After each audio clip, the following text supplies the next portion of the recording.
50க்கும் மேற்பட்ட உலக நாடுகளில் 100 கோடிக்கும் அதிகமான ஆகாயம் தமிழ் பார்வையாளர்களுக்கு பேரன்பும் திருநன்றி.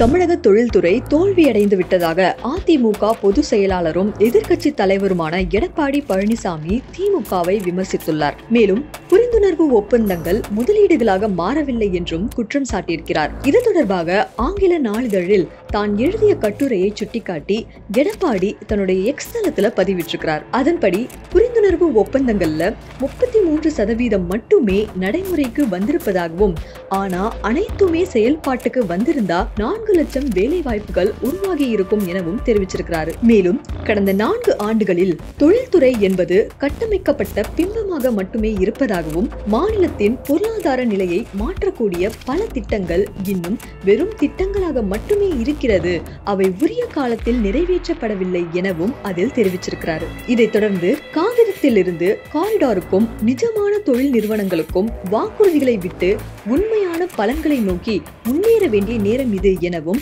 எடப்பாடி பழனிசாமி அதில் குறிப்பிட்டிருக்கிறார். இவருடைய இந்த கட்டுரை சமூக வலைதளத்துல பேசப்பட்டு வருது.